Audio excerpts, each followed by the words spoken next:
करना इस सदन में हम सबका ये बहुत बड़ा सौभाग्य है और हमारे लिए गर्व की बात है कि वंदे मातरम के 150 वर्ष निमित्त इस ऐतिहासिक अवसर के हम साक्षी बन रहे हैं।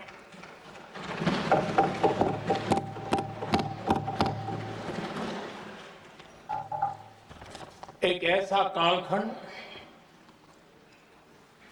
जो हमारे सामने इतिहास की अनगिनत घटनाओं को अपने सामने लेकर के आता है। ये चर्चा सदन की प्रतिबद्धता को तो प्रकट करेंगी, लेकिन आने वाली पीढ़ियों के लिए भी, दर पीढ़ी के लिए भी ये शिक्षा का कारण बन सकती है अगर हम सब मिलकर के इसका सदुपयोग करें तो। आदरणीय अध्यक्ष जी, एक ऐसा कालखंड है जब इतिहास के कई प्रेरक अध्याय फिर से हमारे सामने उजागर हुए हैं। अभी अभी हमने हमारे संविधान के 75 वर्ष गौरवपूर्व मनाए हैं। आज देश सरदार वल्लभ भाई पटेल की और भगवान बिरसा मुंडा की 150वीं जयंती भी मना रहा है और अभी अभी हमने गुरु तेग बहादुर के 350वां बलिदान दिवस भी मनाया और आज हम वंदे मातरम की 150 वर्ष निमित्त सदन की एक सामूहिक ऊर्जा को, उसकी अनुभूति करने का प्रयास कर रहे हैं। वंदे मातरम 150 वर्ष की यात्रा अनेक पड़ावों से गुजरी है, लेकिन आदरणीय अध्यक्ष जी, वंदे मातरम का जब 50 वर्ष हुए तब देश गुलामी में जीने के लिए मजबूर था और वंदे मातरम के 100 साल हुए तब देश आपातकाल की जंजीरों में जकड़ा हुआ था।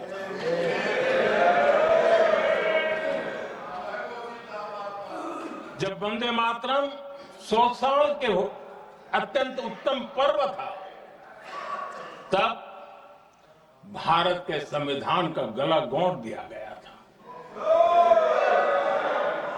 जब वंदे मातरम 100 साल का हुआ, तब देशभक्ति के लिए जीने मरने वाले लोगों को जेल के सलाखों के पीछे बंद कर दिया गया था।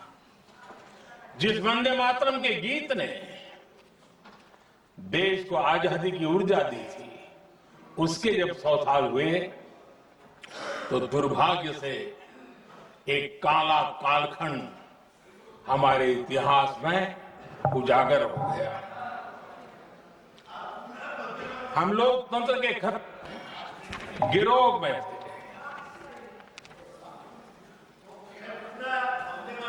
आदरणीय अध्यक्ष जी, 150 वर्ष उस महान अध्याय को, उस गौरव को पुनः स्थापित करने का अवसर है और मैं मानता हूं सदन ने भी और देश ने भी इस अवसर को जाने नहीं देना चाहिए। यही वंदे मातरम है जिसने 1947 में देश को आजादी दिलाई, स्वतंत्रता संग्राम का भावात्मक नेतृत्व इस वंदे मातरम के जयघोष में था। आदरणीय अध्यक्ष जी, आपके समक्ष आज जब मैं वंदे मातरम 150 निमित्त चर्चा के लिए आरंभ करने खड़ा हुआ हूं, यहां कोई पक्ष प्रतिपक्ष नहीं है, क्योंकि हम सब यहां जो बैठे हैं एक्चुअली हमारे लिए रण स्वीकार करने का अवसर है कि जिस वंदे मातरम के कारण लक्षावधि लोग आजादी का आंदोलन चला रहे थे और उसी का परिणाम है कि आज हम सब यहां बैठे हैं। और इसलिए हम सभी सांसदों के लिए, हम सभी जनप्रतिनिधियों के लिए वंदे मातरम के रण स्वीकार करने का ये पावन पर्व है।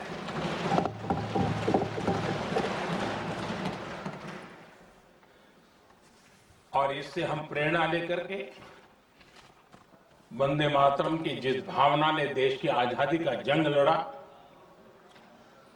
उत्तर दक्षिण पूर्व पश्चिम पूरा देश एक स्वर से वंदे मातरम बोल के आगे बढ़ा।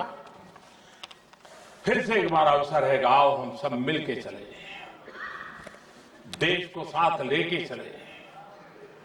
आजादी के दीवानों ने जो सपने देखे थे उन सपनों को पूरा करने के लिए वंदे मातरम 150 हम सबकी प्रेरणा बने, हम सबकी ऊर्जा बने और देश आत्मनिर्भर बने।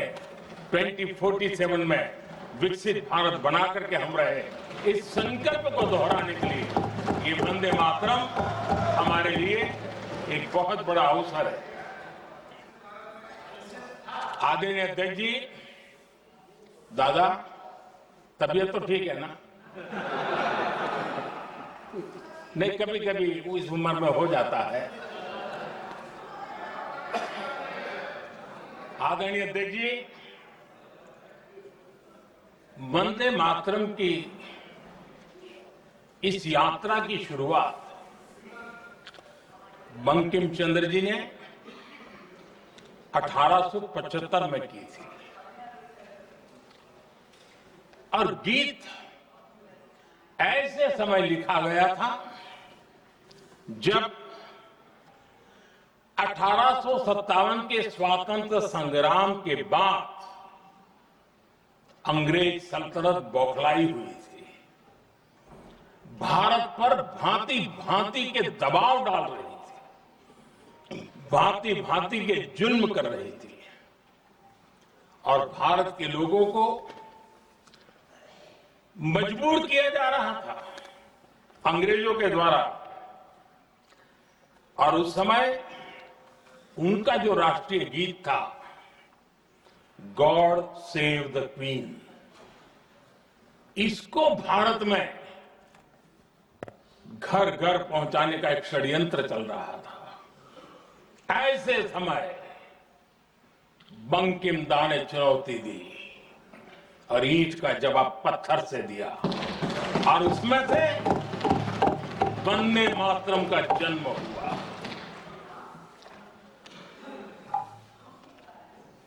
इसके कुछ वर्ष बाद 1882 में जब उन्होंने आनंद मठ लिखा तो इस गीत का उसमें समावेश किया गया। आदरणीय अध्यक्ष जी, वंदे मातरम ने उस विचार को पुनर्जीवित किया था जो हजारों वर्ष से भारत की रग रग में रचा बसा था। उसी भाव को, उसी संस्कारों को, उसी संस्कृति को, उसी परंपरा को उन्होंने बहुत ही उत्तम शब्दों में, उत्तम भाव के साथ वंदे मातरम के रूप में हम सबको बहुत बड़ी सौगात दी थी। वंदे मातरम ये सिर्फ केवल राजनीतिक आजादी की लड़ाई का मंत्र नहीं था।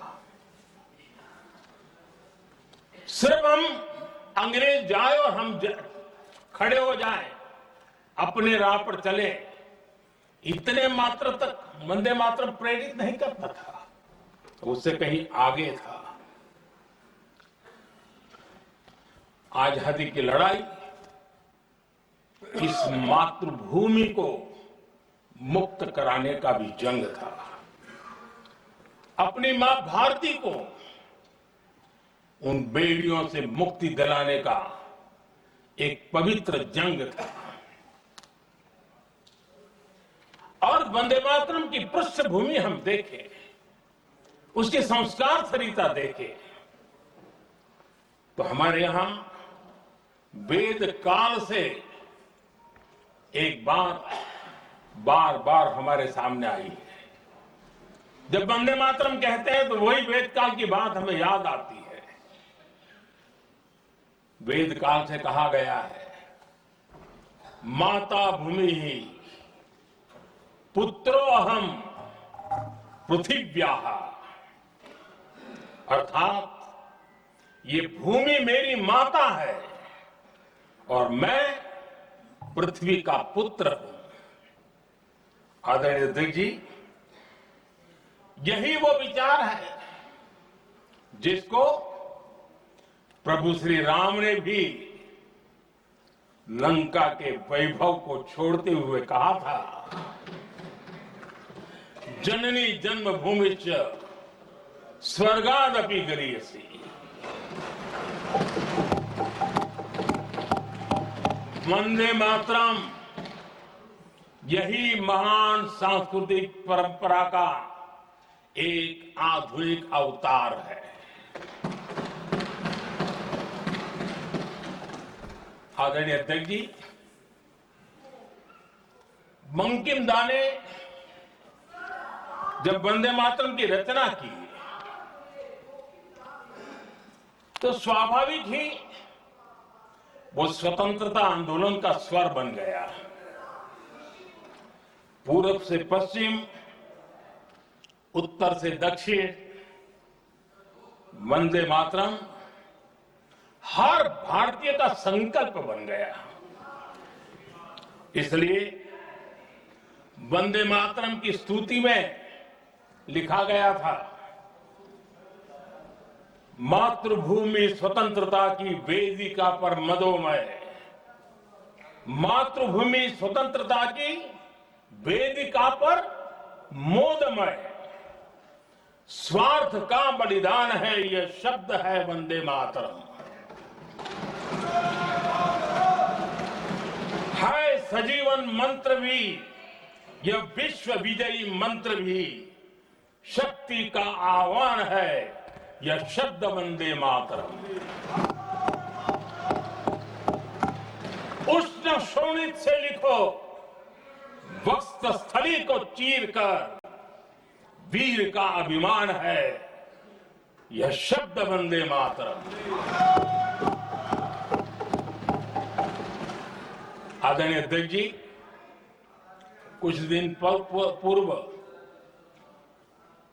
जब वंदे मातरम 150 का आरंभ हो रहा था तो मैंने उस आयोजन में कहा था,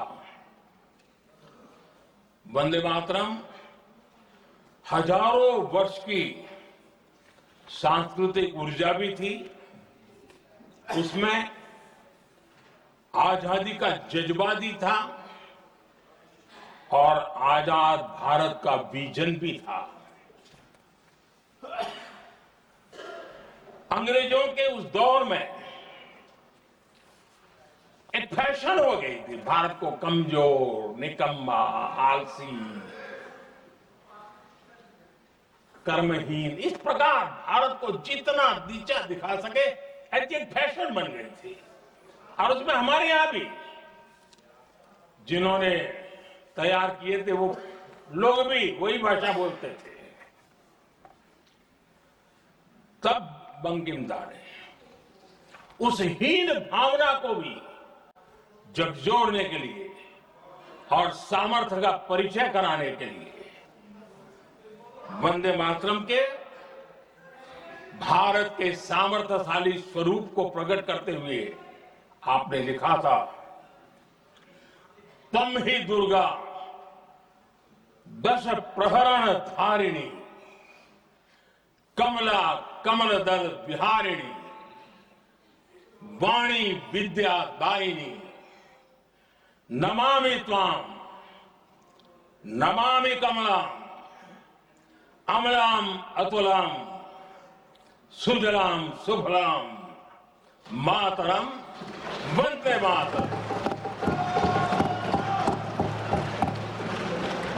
अर्थात भारत माता ज्ञान और समृद्धि की देवी भी है और दुश्मनों के सामने अस्त्र शस्त्र धारण करने वाली चंडी भी है। अध्यक्ष जी, ये शब्द, ये भाव, ये प्रेरणा गुलामी की हताशा में हम भारतीयों को हौसला देने वाले थे। इन वाक्यों ने तब करोड़ों देशवासियों को यह एहसास कराया कि लड़ाई किसी जमीन के टुकड़े के लिए नहीं है। ये लड़ाई सिर्फ सत्ता के सिंहासन को कब्जा करने के लिए नहीं है। ये गुलामी की बेड़ियों को मुक्त कर हजारों साल की महान जो परंपराएं थी, महान संस्कृति, जो गौरवपूर्ण इतिहास था, उसको फिर से पुनर्जन्म कराने का संकल्प इसमें था।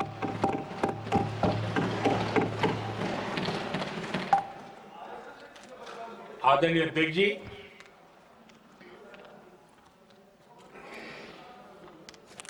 वंदे मातरम, इसका जो जन जन से जुड़ाव था, ये हमारे स्वतंत्र संग्राम की एक लंबी गाथा अभिव्यक्त होती है। आदरणीय अध्यक्ष जी, जब भी जैसे किसी नदी की चर्चा होती है, चाहे सिंधु हो, सरस्वती हो, कावेरी हो, गोदावरी हो, गंगा हो, यमुना हो, उस नदी के साथ एक सांस्कृतिक धारा प्रवाह, एक विकास यात्रा का धारा प्रवाह, एक जन जीवन की यात्रा का प्रवाह उसके साथ जुड़ जाता है। लेकिन क्या कभी किसी ने सोचा है कि आजादी जंग के हर पड़ाव, वो पूरी यात्रा वंदे मातरम की भावनाओं से गुजरता था, उसके तट पर पल्लवित होता था। ऐसा भाव काव्य शायद दुनिया में कहीं उपलब्ध नहीं होगा। आदरणीय अध्यक्ष जी,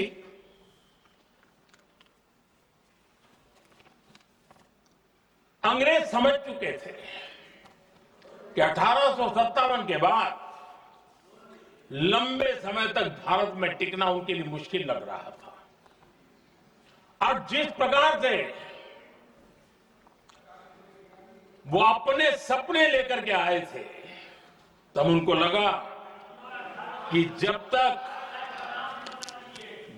भारत को बांटेंगे नहीं, जब तक भारत को टुकड़ों में नहीं बांटेंगे, भारत में ही लोगों को एक दूसरे से लड़ाएंगे नहीं, तब तक यहां राज करना मुश्किल है। और अंग्रेजों ने बांटो और राज करो इस रास्ते को चुना और उन्होंने बंगाल को इसकी प्रयोगशाला बनाया,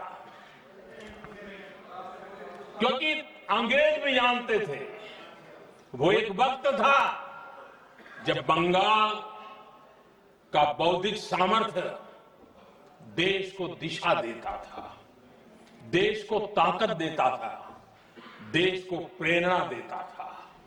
और इसलिए अंग्रेज भी चाहते थे कि बंगाल का ये जो सामर्थ्य है वो पूरे देश की शक्ति का एक प्रकार से केंद्र बिंदु है।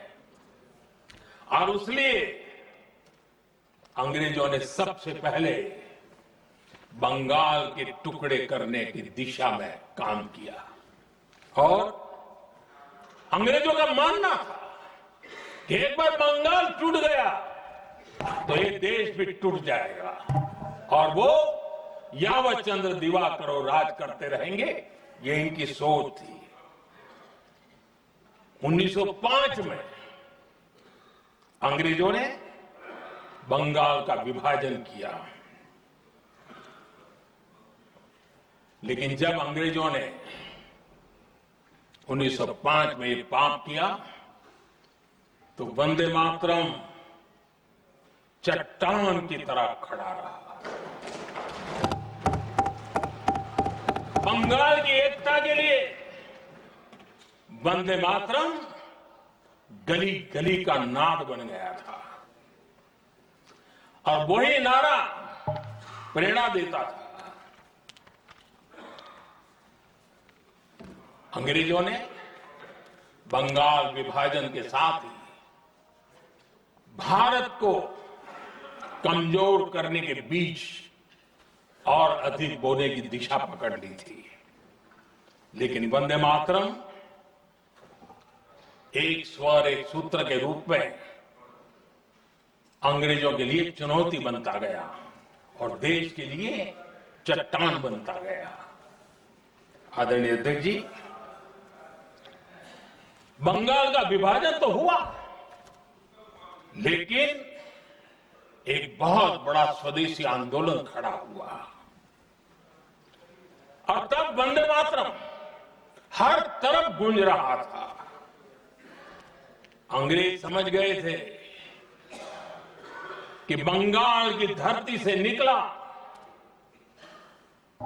बंकिम दा का ये भाव सूत्र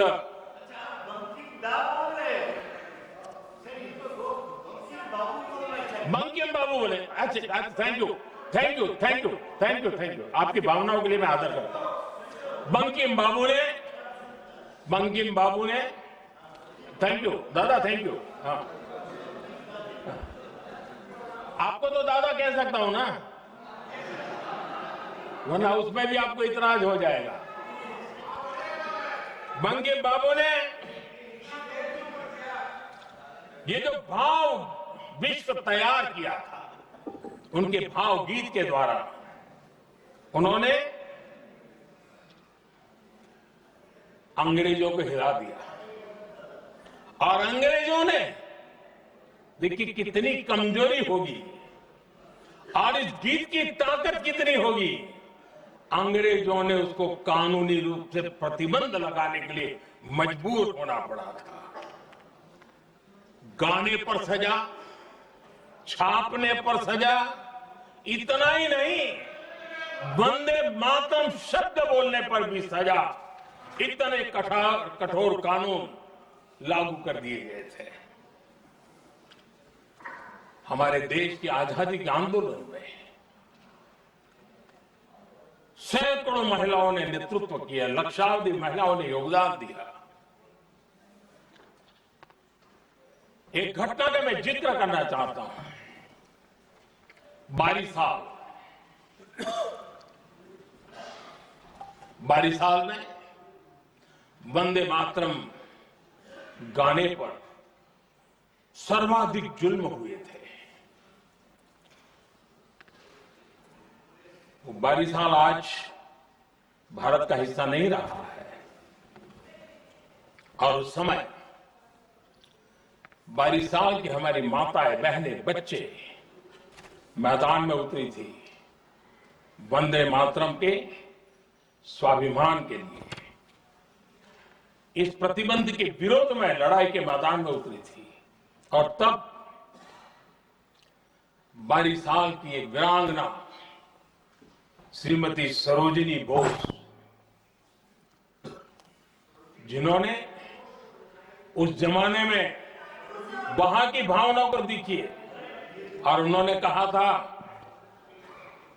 कि वंदे मातरम जो प्रतिबंध लगा है, जब तक ये प्रतिबंध नहीं हटता है, मैं अपनी चूड़ियां जो पहनती हूं निकाल दूंगी। भारत में वो एक जमाना था, चूड़ी निकालना यानी महिला के जीवन की बहुत बड़ी घटना हुआ करती, लेकिन उनके लिए वंदे मातरम की वो भावना थी। उन्होंने अपनी सोने की चूड़ियां, जब तक वंदे मातरम प्रतिबंध नहीं हटेगा मैं दोबारा नहीं धारण करूंगी, ऐसा बड़ा व्रत ले लिया था। हमारे देश के बालक भी पीछे नहीं रहे थे। उनको कोड़े की सजा होती थी, छोटी छोटी उम्र में उनको जेल में बंद कर दिया जाता। और उन दिनों खास करके बंगाल की गलियों में लगातार वंदे मातरम के लिए प्रभात फेरियां निकलती थी। अंग्रेजों के नाक को दम कर दिया था। और उस समय गीत गूंजता था बंगाल में, जाए जावे जीवोनो चोले, जाए जावे जीवोनो चोले, जोगो तो माजे तोमार काजे, वंदे मातरम बोले। अर्थात हे मां, संसार में तुम्हारा काम करते और वंदे मातरम कहते जीवन भी चला जाए तो वो जीवन भी धन्य है। ये बंगाल की गलियों में बच्चे कह रहे हैं। ये गीत उन बच्चों की हिम्मत का स्वर था और उन बच्चों की हिम्मत ने देश को हिम्मत दी थी। बंगाल की गलियों से निकली आवाज देश की आवाज बन गई थी।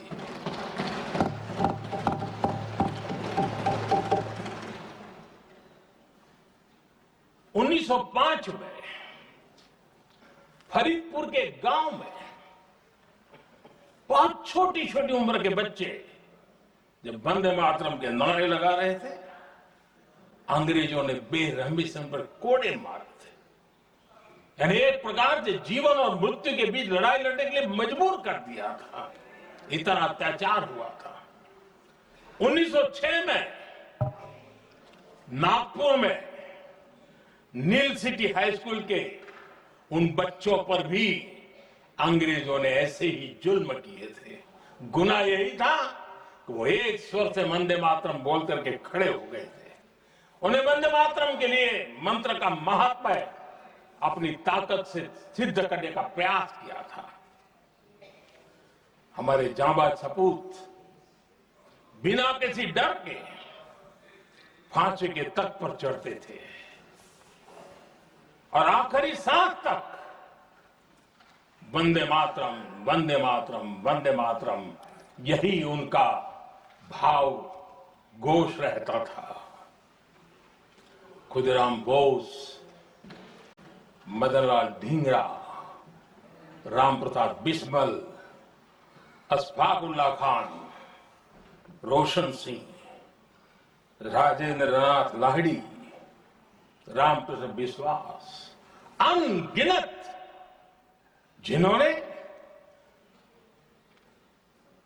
वंदे मातरम कहते कहते फांसी के फंदे को अपने गले पर लगाया था। लेकिन देखिए, ये अलग अलग जेलों में होता था, अलग अलग इलाकों में होता था। प्रक्रिया करने वाले चेहरे अलग थे, लोग अलग थे। जिन पर जुल्म हो रहा था उनकी भाषा भी अलग थी। लेकिन एक भारत श्रेष्ठ भारत, इन सब का मंत्र एक ही था, वंदे मातरम।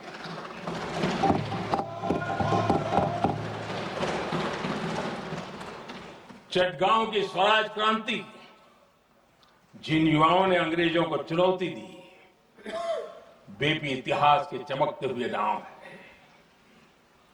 हरगोपाल बाग, पुलिन विकास घोष, त्रिपुर सेन, इन सब ने देश के लिए अपना बलिदान दिया।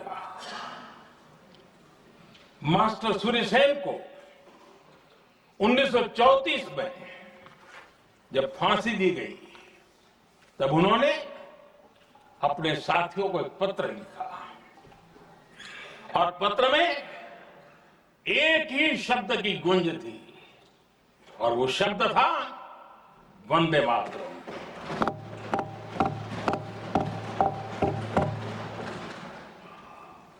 आदरणीय अध्यक्ष जी, हम देशवासियों को गर्व होना चाहिए। दुनिया के इतिहास में कहीं पर भी ऐसा कोई काव्य नहीं हो सकता, ऐसा कोई भावगीत नहीं हो सकता जो सदियों तक एक लक्ष्य के लिए कोटि कोटि जनों को प्रेरित करता हो और जीवन आहूत करने के लिए निकल पड़ते हो। दुनिया में ऐसा कोई भावगीत नहीं हो सकता जो वंदे मातरम। पूरे विश्व को पता होना चाहिए कि गुलामी के कालखंड में भी ऐसे लोग हमारे यहां पैदा होते थे जो इस प्रकार के भावगीत की रचना कर सकते थे। ये विश्व के लिए अजूबा है, हमें गर्व से कहना चाहिए, तब दुनिया भी मानना शुरू करेगी। ये हमारी स्वतंत्रता का मंत्र था, ये बलिदान का मंत्र था, ये ऊर्जा का मंत्र था, ये सात्विकता का मंत्र था, ये समर्पण का मंत्र था, ये त्याग और तपस्या का मंत्र था, संकटों को सहने का सामर्थ्य देने का ये मंत्र था और वो मंत्र वंदे मातरम था। और इसलिए गुरुदेव रविंद्रनाथ टैगोर ने लिखा था, उन्होंने लिखा था, एकी सूत्रे बांधी आछी सोहस्रोटी मौन, एक ही कार्य सौंपी आछी सहस्त्र जीवन, वंदे मातरम। अर्थात एक सूत्र में बंधे हुए सहस्त्र मन, एक ही कार्य में अर्पित सहस्त्र जीवन, वंदे मातरम। ये रविंद्रनाथ टैगोर जी। आदरणीय अध्यक्ष जी, उसी कालखंड में वंदे मातरम की रिकॉर्डिंग दुनिया के अलग अलग भागों में पहुंची और लंदन में जो क्रांतिकारियों की एक प्रकार से तीर्थ भूमि बन गया था, वो लंदन का इंडिया हाउस, वीर सावरकर जी ने वहां वंदे मातरम की और वहां ये गीत बार बार गूंजता था। देश के लिए जीने मरने वालों के लिए वो एक बहुत बड़ा प्रेरणा का अवसर रहता था। उसी समय बिपिन चंद्र पाल और महर्षि अरविंद घोष, उन्होंने अखबार निकाले, उस अखबार का नाम भी उन्होंने वंदे मातरम रखा। यानी डगर डगर पर अंग्रेजों की नींद हराम करने के लिए वंदे मातरम काफी हो जाता था और इसलिए उन्होंने इस नाम रखा। अंग्रेजों ने अखबारों पर रोक लगा दी तो मैडम भिकाजी कामा ने पेरिस में एक अखबार निकाला और उसका नाम उन्होंने वंदे मातरम रखा। आदरणीय अध्यक्ष जी, वंदे मातरम ने भारत को स्वावलंबन का रास्ता भी दिखाया। उस समय माचिस की डिबिया, मैच बॉक्स, वहां से लेकर के बड़े बड़े शिप, उस पर भी वंदे मातरम लिखने की परंपरा है। और बाहरी कंपनियों को चुनौती देने का एक माध्यम बन गया, स्वदेशी का एक मंत्र बन गया। आजादी का मंत्र स्वदेशी के मंत्र की तरफ विस्तार होता गया। आदरणीय अध्यक्ष जी, मैं एक और घटना का जिक्र भी करना चाहता हूं। 1907 में जब वीओ चिदम्बरम पिल्लाई उन्होंने स्वदेशी कंपनी का जहाज बना तो उस पर भी लिखा था वंदे मातरम।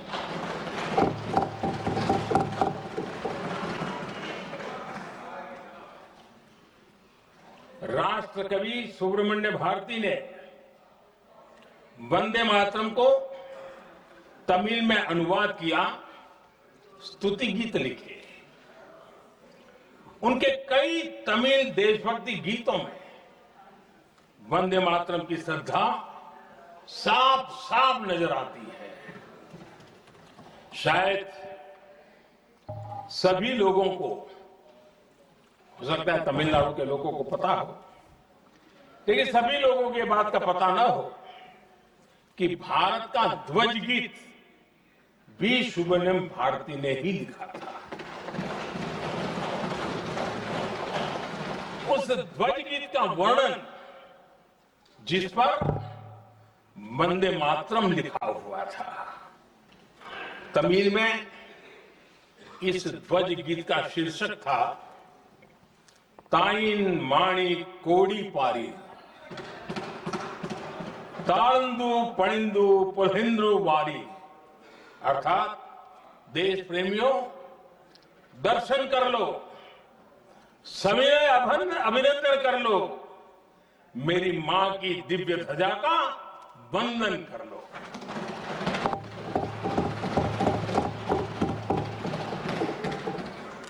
आदरणीय अध्यक्ष महोदय, मैं आज इस सदन में वंदे मातरम पर महात्मा गांधी की भावनाएं क्या थी वो भी रखना चाहता हूं। दक्षिण अफ्रीका से प्रकाशित एक साप्ताहिक पत्रिका निकलती थी, इंडियन ओपिनियन, और इस इंडियन ओपिनियन में महात्मा गांधी ने 2 दिसंबर 1905 जो लिखा था उसको मैं कोट कर रहा हूं। उन्होंने लिखा था, महात्मा गांधी ने लिखा था, गीत वंदे मातरम जिसे बंकिम चंद्र ने रचा है पूरे बंगाल में अत्यंत लोकप्रिय हो गया है। स्वदेशी आंदोलन के दौरान बंगाल में विशाल सभाएं हुई जहां लाखों लोग इकट्ठा हुए और बंकिम का यह गीत गाया। गांधी जी आगे लिखते हैं, ये बहुत महत्वपूर्ण है। वो लिखते हैं, ये 1905 की बात है। उन्होंने लिखा, यह गीत इतना लोकप्रिय हो गया है जैसे ये हमारा नेशनल एंथम बन गया है।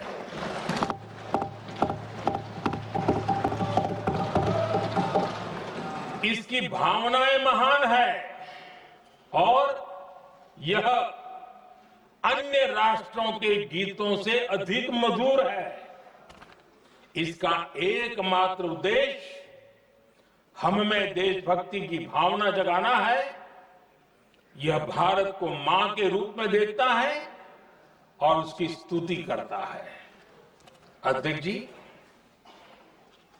जो वंदे मातरम 1905 में महात्मा गांधी को नेशनल एंथम के रूप में दिखता था, देश के हर कोने में, हर व्यक्ति के जीवन में जो भी देश के लिए जीता जानता, देश के लिए जागता था, उन सब के लिए वंदे मातरम की ताकत बहुत बड़ी थी। वंदे मातरम इतना महान था, जिसकी भावना इतनी महान थी, तो फिर पिछली सदी में इसके साथ इतना बड़ा अन्याय क्यों हुआ?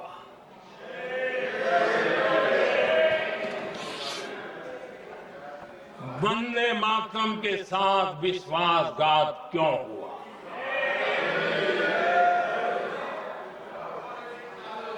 ये अन्याय क्यों हुआ?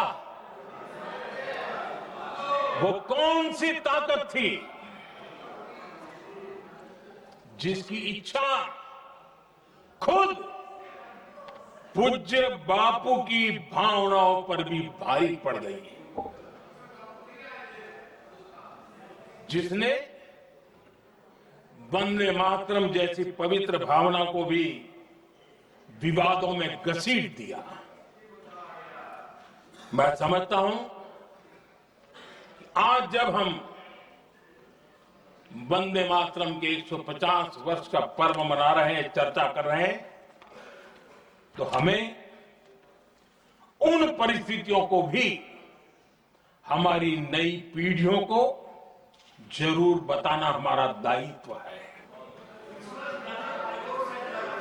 जिससे के वजह से वंदे मातरम के साथ विश्वासघात किया गया।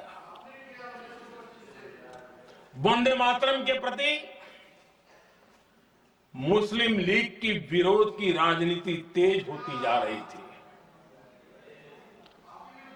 मोहम्मद अली जिन्ना ने लखनऊ से 15 अक्टूबर 1937 को वंदे मातरम के विरुद्ध का नारा बुलंद किया। फिर कांग्रेस के तत्कालीन अध्यक्ष जवाहरलाल नेहरू को अपना सिंहासन डोलता दिखा। बजाय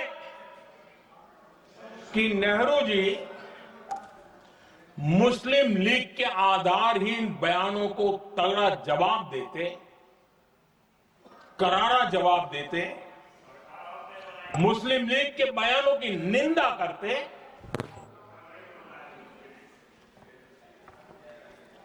और वंदे मातरम के प्रति खुद की भी और कांग्रेस पार्टी की भी निष्ठा को प्रकट करते हैं। लेकिन उल्टा हुआ। वो ऐसा क्यों कर रहे, वो तो पूछा ही नहीं, न जाना। लेकिन उन्होंने वंदे मातरम की ही पड़ताल शुरू कर दी। जिन्ना के विरोध के 5 दिन बाद ही 20 अक्टूबर को नेहरू जी ने नेताजी सुभाष बाबू को चिट्ठी लिखी। उस चिट्ठी में जिन्ना की भावना से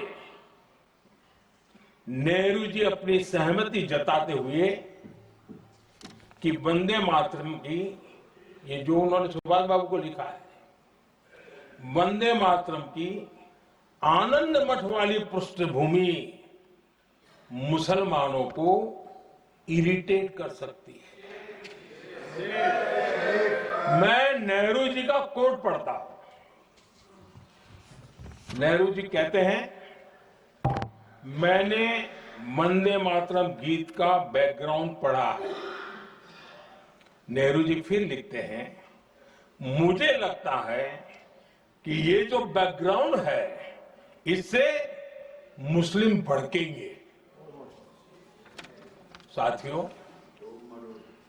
इसके बाद कांग्रेस की तरफ से बयान आया कि 26 अक्टूबर से कांग्रेस कार्य समिति की एक बैठक कोलकाता में होगी, जिसमें वंदे मातरम के उपयोग की समीक्षा की जाएगी। बंकिम बाबू का बंगाल, बंकिम बाबू का कोलकाता, और उसको चुना गया और वहां पर समीक्षा करना तय किया। पूरा देश हतप्रभ था, पूरा देश हैरान था। पूरे देश में देशभक्तों ने इस प्रस्ताव के विरोध में देश के कोने कोने में प्रभात फेरियां निकाली, वंदे मातरम गीत गाया। लेकिन देश का दुर्भाग्य कि 26 अक्टूबर को कांग्रेस ने वंदे मातरम पर समझौता कर लिया।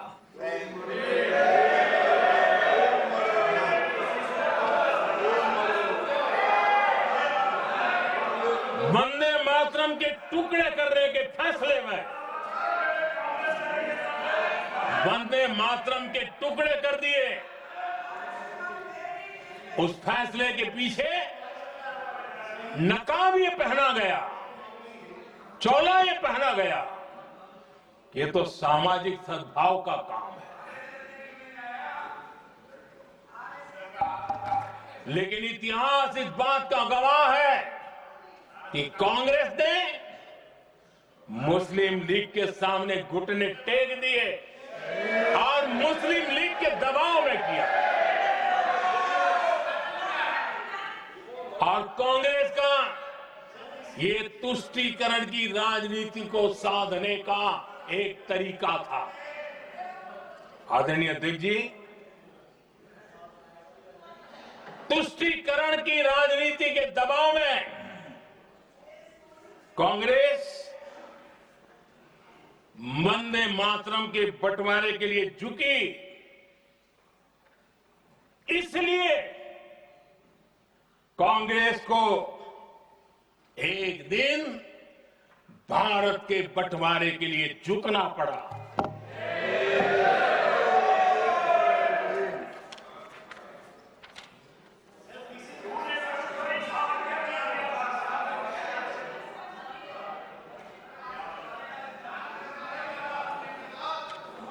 मुझे लगता है कांग्रेस ने आउटसोर्स कर दिया है।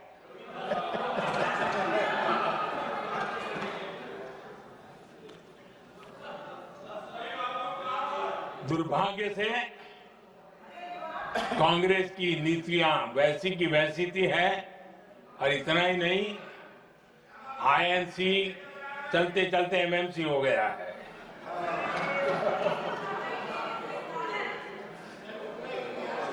आज भी कांग्रेस और उसके साथी और जिन जिन के नाम साथ कांग्रेस जुड़ा हुआ है, सब वंदे मातरम पर विवाद खड़ा करने की कोशिश करते हैं। आदरणीय अध्यक्ष महोदय, किसी भी राष्ट्र का चरित्र, उसकी जीवटता, उसके अच्छे कालखंड से ज्यादा जब चुनौतियों का कालखंड होता है, जब संकटों का कालखंड होता है, तब प्रकट होती है, उजागर होती है और सत्य अर्थ में कसौटी से कसी जाती है। जब कसौटी का काल आता है, तब ही ये सिद्ध होता है कि हम कितने दृढ़ हैं, कितने सशक्त हैं, कितने सामर्थ्यवान हैं।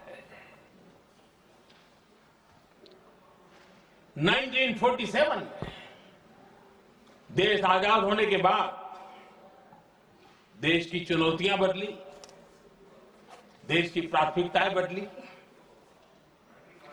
लेकिन देश का चरित्र, देश की जीवटता वही रही, वही प्रेरणा मिलती रही। भारत पर जब जब संकट आए, देश हर बार वंदे मातरम की भावना के साथ आगे बढ़ा।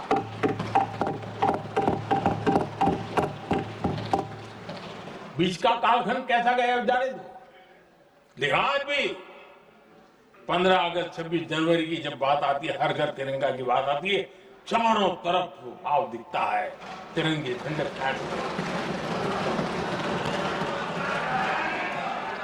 एक जमाना था जब देश पर खाद्य का संकट आया, वही वंदे मातरम का भाव था मेरे देश के किसानों ने अंदर के भंडार भर दिए और इसके पीछे भाव वही है, वंदे मातरम। जब देश की आजादी को कुचलने की कोशिश हुई, संविधान के पीठ पे छुरा भोंक दिया गया, आपातकाल थोप दिया गया, यही वंदे मातरम की ताकत थी कि देश खड़ा हुआ और परास्त करके रहा। देश पर जब भी युद्ध थोपे गए, देश को जब भी संघर्ष की नौबत आई, यही वंदे मातरम का भाव था। देश का जवान सीमाओं पर अड़ गया और मां भारती का झंडा फहराता रहा, विजय श्री प्राप्त। कोरोना जैसे वैश्विक महासंकट आया, यही देश उसी भाव से खड़ा हुआ, उसको भी परास्त करके आगे बढ़ गया। आदरणीय अध्यक्ष जी, यह राष्ट्र की शक्ति है, यह राष्ट्र को भावनाओं से जोड़ने वाला सामर्थ्यवान एक ऊर्जा प्रवाह है, ये चेतना प्रवाह है, ये संस्कृति की अविरल धारा का प्रतिबिंब है, उसका प्रकटीकरण है। ये वंदे मातरम हमारे लिए सिर्फ स्मरण करने का काल नहीं, एक नई ऊर्जा, नई प्रेरणा लेने का काल बन जाए और हम उसके प्रति समर्पित होते चले। और मैंने पहले कहा, हम लोगों पर तो कर्ज है वंदे मातरम का, वही वंदे मातरम है जिसने वो रास्ता बनाया, जिस रास्ते से हम यहां पहुंचे हैं, और इसलिए हमारा कर्ज बनता है।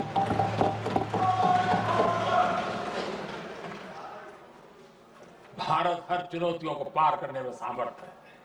वंदे मातरम के भाव की वो ताकत है। वंदे मातरम ये सिर्फ गीत या भावगीत नहीं, ये हमारे लिए प्रेरणा है, राष्ट्र के प्रति कर्तव्यों के लिए हमें झकझोरने वाला काम है, और इसलिए हमें निरंतर इसको करते रहना होगा। हम आत्मनिर्भर भारत का सपना लेकर के चल रहे हैं, इसको पूरा करना है। वंदे मातरम हमारी प्रेरणा है। हम स्वदेशी आंदोलन को ताकत देना चाहते हैं। समय बदला होगा, रूप बदले होंगे, लेकिन पूज्य गांधी ने जो भाव व्यक्त किया था, उस भाव की ताकत आज भी मौजूद है और वंदे मातरम हमें जोड़ता है। देश के महापुरुषों का सपना था स्वतंत्र भारत का। देश की आज की पीढ़ी का सपना है समृद्ध भारत का। आजाद भारत का सपने को सिंचा था वंदे भारत की भावना है, वंदे मातरम की भावना ने। समृद्ध भारत के सपने को सिंचेगा वंदे मातरम की भावना। उसी भावना को लेकर के हमें आगे चलना है और हमें आत्मनिर्भर भारत बनाना। 2047 में देश विकसित भारत बन के रहे। अगर आजादी के 50 साल पहले कोई आजाद भारत का सपना देख सकता था, तो 25 साल पहले हम भी तो समृद्ध भारत का सपना देख सकते हैं, विकसित भारत का सपना देख सकते हैं, और इस सपने के लिए अपने आप को खपा भी सकते हैं। इसी मंत्र, इसी संकल्प के साथ वंदे मातरम हमें प्रेरणा देता रहे, वंदे मातरम का हम रण स्वीकार करें, वंदे मातरम की भावना को लेकर के चले, देशवासियों को साथ लेकर के चले, हम सब मिलकर के चले, इस सपने को पूरा करें। इसी एक भाव के साथ ये चर्चा का आज आरंभ हो रहा है। मुझे पूरा विश्वास है कि दोनों सदनों में देश के अंदर वो भाव भरने वाला कारण बनेगा, देश को प्रेरित करने वाला कारण बनेगा, देश की नई पीढ़ी को ऊर्जा देने का कारण बनेगा। इन्हीं शब्दों के साथ आपने मुझे अवसर दिया, मैं आपका बहुत बहुत आभार व्यक्त करता हूं। बहुत बहुत धन्यवाद। प्रधानमंत्री नरेंद्र मोदी ने लोकसभा में आज वंदे मातरम के 150 साल पूरे होने पर खास चर्चा की और इस चर्चा में कई बातों का जिक्र करते हुए प्रधानमंत्री नरेंद्र मोदी नजर आए। बंकिम चंद्र चटर्जी ने वंदे मातरम यात्रा की शुरुआत की थी। बंकिम दा ने अंग्रेजों को चुनौती दी थी। वंदे मातरम 150 वर्ष पूरे होने पर आज लोकसभा में प्रधानमंत्री नरेंद्र मोदी ने वंदे मातरम के 150 साल पूरे होने पर विशेष चर्चा की, खास चर्चा की। अपनी चर्चा में कई सारी बातों का जिक्र करते हुए नजर आए। पीएम मोदी ने कांग्रेस पर भी जमकर निशाना साधा। वंदे मातरम पर मुस्लिम लीग ने राजनीति की। नेहरू जी मुस्लिम लीग को जवाब नहीं दे पाए, ये प्रधानमंत्री कहते हुए नजर आए। कांग्रेस ने मुस्लिम लीग के सामने घुटने टेक दिए, वंदे मातरम के टुकड़े कर दिए गए। इसलिए कांग्रेस को भारत के बंटवारे के लिए झुकना पड़ा।